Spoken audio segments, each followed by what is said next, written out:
Yaloha semuanya, gimana kabar kalian semua hari ini? Apakah kalian udah healing-healing bareng temen, pacar, keluarga, atau sama Pak Dadang? Atau mungkin kalian cuma diem di rumah aja, sambil membayangkan punya waifu dengan bawa Sugoi Dekai? Iya, daripada kalian ngabisin tisu di rumah, mending kalian nonton channel WAM2 ini. Karena pada video kali ini kita akan melanjutkan alur cerita dari anime yang mana di episode sebelumnya, karakter romantika yang kita kira opanya biasa aja, ternyata bisa membuat mata kita naik turun ke kanan kiri.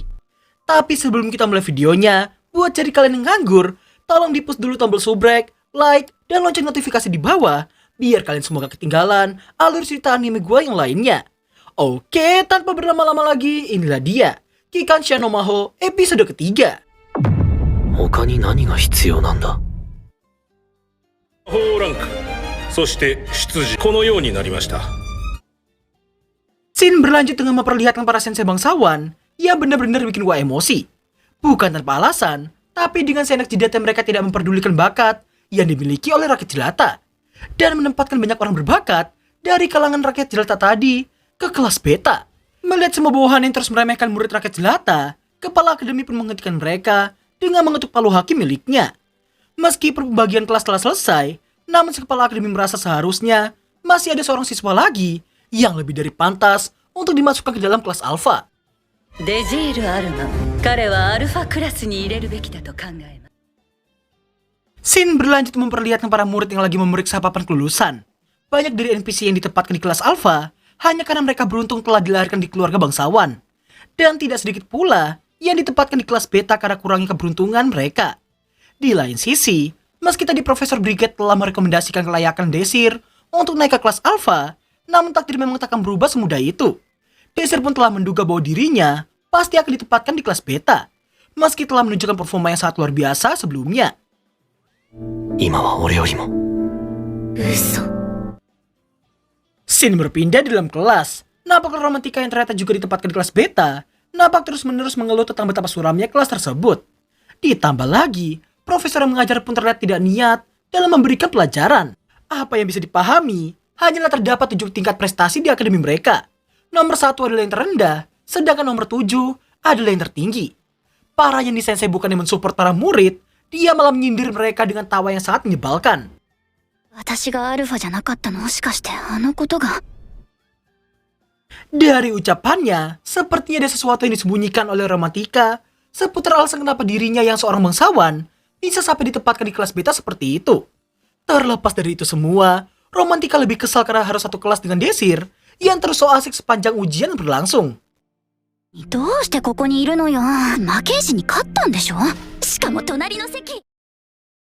Sementara itu, sebelum Desir memasuki kelas, rupanya ia sempat menemui Profesor Brigade dan diberitahukan alasan kenapa Desir berada di kelas beta meski ia telah berhasil mengalahkan sang kesatria sihir Azez. Alasannya gak lain karena semua profesor dari kalangan bangsawan menentang keputusan menaikkan Desir ke kelas alfa. Desir pun kesal karena dinding antara si jelata dan si elit yang sudah seperti belenggu bagi dunia itu. Dan jika itu terus berlangsung, maka masa depan tragis yang menanti mereka tak akan pernah bisa berubah. 一人でも多くの才能を目覚めさせるんだ。 Singkat cerita, di tengah romantika lagi gabut ia terlihat dihampiri oleh seorang siswa alfa yang bernama Donita Hadun. Nah, si Donita ini rupanya telah diterima masuk ke dalam party elit nomor 1 se-akademi yang bernama Blue Moon. Maksud dari kedatangannya tentunya bukan mau minjem 100 loh ya, melainkan mau minjem 1 juta. Melainkan mau merekomendasikan romantika untuk masuk ke dalam party tersebut juga.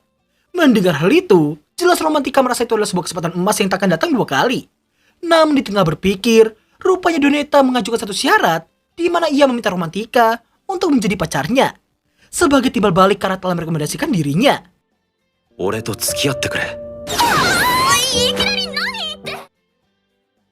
Alasan dibalik kenapa ia menembak romantika barusan ialah karena cinta pada pandangan pertama, yang kalau diartikan dalam bahasa Jepang akan menjadi Hatsukoi.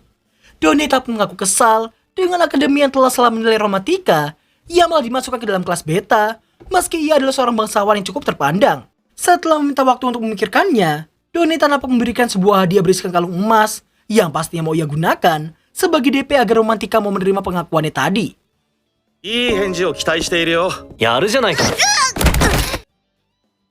Bagaikan jelangkung, kemunculan Desir yang tiba-tiba jelas membuat Romantika terkejut sampai terjatuh ke lantai.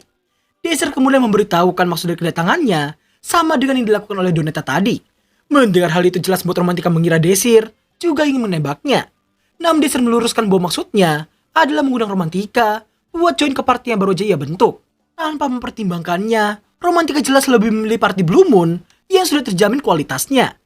Penolakan barusan pun membuat Desir tak memiliki pilihan lain, yang mana ia terlihat memberikan sepucuk surat yang dikira sama Romantika. Surat itu berisikan ancaman kecil yang bisa mempermalukannya.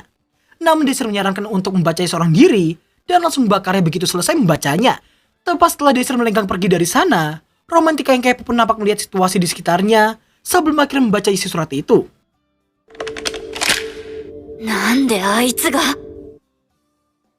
Scene beralih ke Desir yang saat ini sedang berjalan-jalan.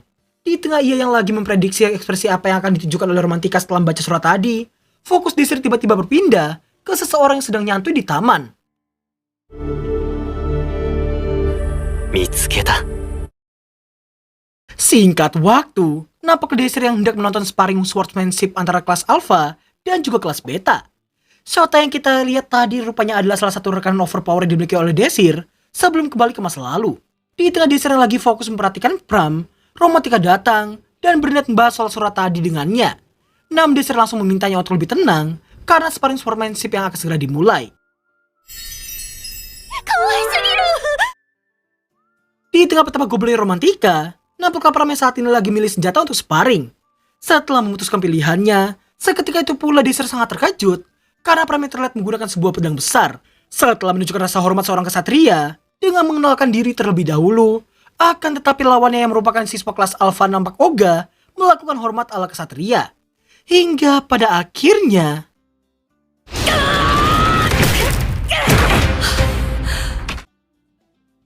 meski terlihat kuat, namun Desir tahu apa yang dilakukan Pram tadi hanya mengayunkan pedang besar itu tanpa teknik sama sekali. Merasa muak dengan kelas Beta, siswa kelas Alpha itu pun terlihat menerjang maju dan bisa mendaratkan satu serangan padanya.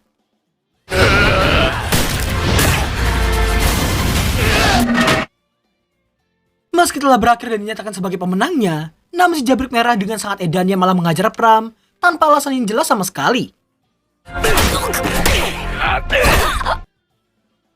Sesampai Desir di sana pun semakin membuat si jabrik idiot amuk-amukan, apalagi setelah Desir yang menyindirnya yang tadi sangat kewalahan dalam menghadapi serangan Pram. Sampai pada akhirnya, お前の勝ちだ。他に何が必要なんだ。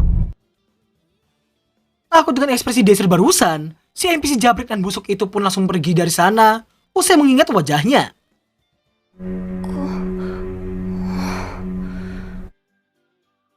Mengetok tangan Desir yang terluka, Pram terlihat membalut tangan Desir menggunakan sebuah perban. Pram pun mengaku menyesal karena telah membuat Desir dimusuhi oleh salah satu siswa kelas Alpha. ロマンティカ、今は自重して。 Tak lama berselang, Pram yang baru ingat belum kenalan pun langsung mengenalkan dirinya. Desir yang baru aja mau ngomong pun nampak dipotong sama Romantika yang udah kegatelan dengan betapa kawannya Pram. Mendengar Desir yang baru aja memanggilnya dengan nama belakang, sontak Pram pun meminta untuk dipanggil dengan nama depannya saja. Tapi lagi-lagi si romantik ceret ini malah memaksakan dialognya di antara dialognya Pram dan juga Desir. プラム。 Setelah itu, nampaklah Pram yang berniat membayar hutangnya atas bantuan Desir tadi. Desir pun senang dan akan mengandalkannya jika waktunya telah tiba. Seperginya Pram dari sana, Desir yang tahu tujuan Romantika yang datang menemuinya pun langsung mengajaknya buat mengobrol empat mata. Singkat waktu, Romantika terlihat menekan Desir untuk tidak ember pada siapapun soal isi surat itu. Desir yang jelas tak akan melakukannya pun meluruskan bahwa kabar itu telah beredar di kalangan para sensei bangsawan. Dan hal itu jugalah yang kemungkinan besar menjadi alasan kenapa Romantika bisa ditempatkan di kelas Beta dan bukan di kelas Alpha. Di mana ternyata isi surat itu ialah informasi seputar latar belakang keluarga Romantika yang sebenarnya. Desir pun mengaku pernah mendengar cerita bahwa keluarga Eru yang asli, nama keluarga kebangsawanannya telah dijual ke pedagang kaya dan membuat nama keluarga Eru diambil oleh pedagang tersebut. Dan itulah keluarga Romantika yang saat ini.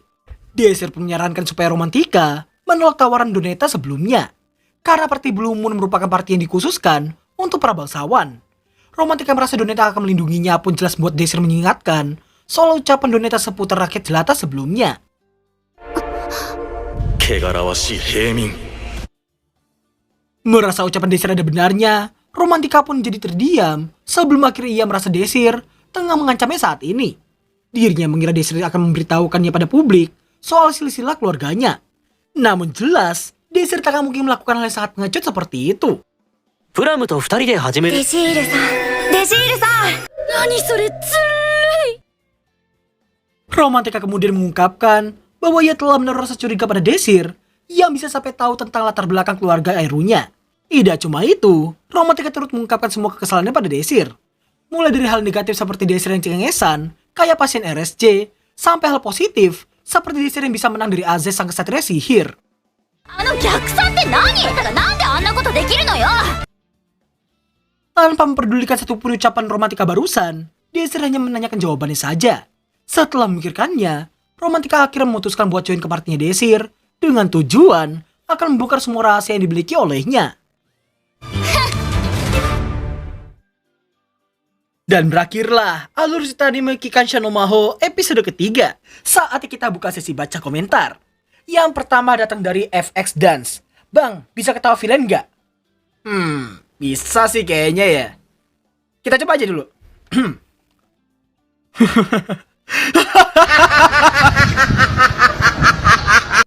Oke, komentar kedua datang dari Ardian Bima Pratama 5068. Bang, kalau abang lihat berita BMKG, di daerah abang hujan besok, tapi gak hujan sama sekali ternyata kata-kata apa yang bakal abang ngomongkan? Ini mungkin. Komentar ketiga datang dari Dela Haha. Bang, entah kenapa aku tiba-tiba bilang ayam atomik di kafe. Mana masih rame lagi. Untung lu kerasukan shadow di kafe lo ya. Kalau di deket RSJ, takutnya aja nih dulu dikira pasien lepas. Oke, lalu komentar terakhir datang dari Zen Fitness 5932. Anime favorit lo apa bang? Bentar. Kalau favorit gue dalam artian dari dulu sampai sekarang sih jelas One Piece ya. Gue ngikutin itu soalnya dari zaman kelas SD kelas 2 kalau nggak salah. Tapi kalau anime musim ini mungkin Kageno sih masian ya. Kalau kalian gimana? Coba komen di bawah. Jadi sekian dulu video dari gue. Thanks for watching dan sampai jumpa di episode berikutnya. Bye bye.